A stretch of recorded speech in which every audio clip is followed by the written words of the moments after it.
എന്നവർക്ക് കണ്ണുകൾ അടയ്ക്കാം.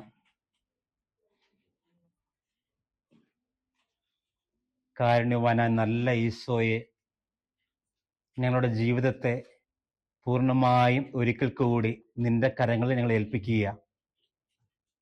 നീ തന്ന ദാനമായ ജീവിതം നിന്റെ കൈകളിൽ ഞങ്ങൾ ദാനമായി തന്നെ തരുന്നു.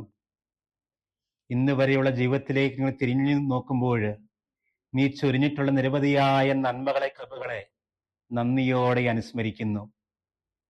വിവിധ അനുഭവങ്ങളിലൂടെ, സാഹചര്യങ്ങളിലൂടെ, വ്യക്തികളിലൂടെ നീ തന്നെയാണ് ഞങ്ങളെ വഴി നടത്തിയത് എന്ന് ഞങ്ങൾ തിരിച്ചറിയുന്നു. കുറവുകളും പോരായ്മകളും വീഴ്ചകളും തെറ്റുകളുമൊക്കെ വന്നിട്ടും ധൂർത്തപുത്രനെ പോലെ ഞങ്ങൾ വീണ്ടും അനുതാപത്തോടെ നിന്റെ പക്കലേക്ക് അണഞ്ഞപ്പോൾ നിങ്ങളെ ചേർത്ത് പിടിച്ചു, ഞങ്ങളെ അടുത്ത് വിളിച്ചിരുത്തി ആശ്വസിപ്പിച്ചു, ഞങ്ങളുടെ കണ്ണുനീർ തുടച്ചു. ദൈവമേ നന്ദി. നിരവധിയായ ഞങ്ങളുടെ പ്രാർത്ഥനാ നിയോഗങ്ങൾ സമർപ്പിച്ചതും സമർപ്പിക്കാൻ ആഗ്രഹിക്കുന്നതും ഞങ്ങളുടെ വ്യക്തിപരമായ ഞങ്ങളുടെ മനസ്സിലുള്ളതുമായ എല്ലാ പ്രാർത്ഥനാ നിയോഗങ്ങളും ഞങ്ങൾ സമർപ്പിക്കുന്നു. ഞങ്ങളുടെ കുടുംബത്തെ, ഇവിടെയായിരിക്കുന്നവരെ, നാട്ടിലായിരിക്കുന്നവരെ, അവിടെ പഠിച്ചുകൊണ്ടിരിക്കുന്ന മക്കളെ, ജീവിത പങ്കാളിയെ, മാതാപിതാക്കന്മാരെ, ജോലി മേഖലകളെ, സാമ്പത്തിക ഞെരുക്കങ്ങളെ, പുതിയ ജോലിക്ക് വേണ്ടിയുള്ള ആഗ്രഹത്തെ, ദാമ്പത്യ ജീവിതത്തിലെ അസ്വസ്ഥതകളെ, കുഞ്ഞുങ്ങളില്ലാത്ത അവസ്ഥകളെ, കുഞ്ഞുങ്ങളെ ഓർത്ത് ആകുലപ്പെടുന്ന അവസ്ഥകളെ, എന്ത് തീരുമാനം എടുക്കണം എന്ന് ഓർത്ത് അസന്നിഗ്ധാവസ്ഥയോടെ കടന്നു പോകുന്ന ജീവിത സാഹചര്യങ്ങളെ, ഞങ്ങളുടെ കൊച്ചു കൊച്ചു ദുശീലങ്ങളെ,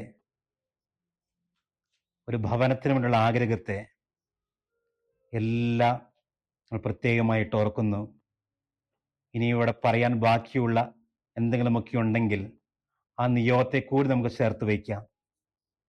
ഇതുവരെയും ആരോടും പറയാത്ത നമ്മുടെ സ്വകാര്യ ദുഃഖങ്ങളുണ്ടെങ്കിൽ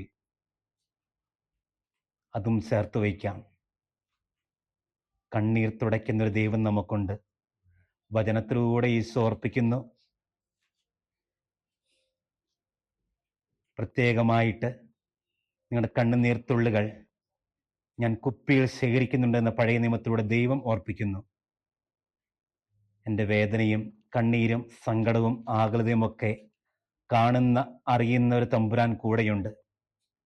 അതുകൊണ്ട് തന്നെ ആ തമ്പുരാനോട് ചേർന്ന് നിൽക്കാൻ, ചേർന്ന് അവിടുത്തെ അനുഗ്രഹം പ്രാപിക്കാൻ നമുക്കും ആത്മാർത്ഥമായി ഒരുങ്ങാം. നമ്മുടെ നിയോഗങ്ങളെ ഒരിക്കൽ കൂടി നമുക്ക് ചേർത്ത് വെച്ചുകൊണ്ട് എല്ലാ പ്രാർത്ഥനകൾക്കും ദൈവം ഉത്തരം തരട്ടെ എന്നുള്ള ആഗ്രഹത്തോടെ ശിരസ് നമിച്ച് നമുക്ക് ആശീർവാദം സ്വീകരിക്കാം.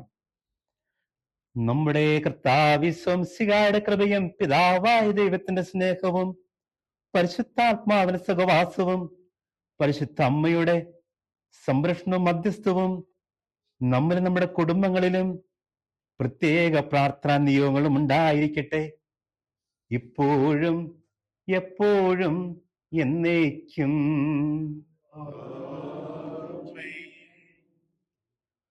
വിശ്വംസിയായിക്ക് സ്തുതിയായിരിക്കട്ടെ.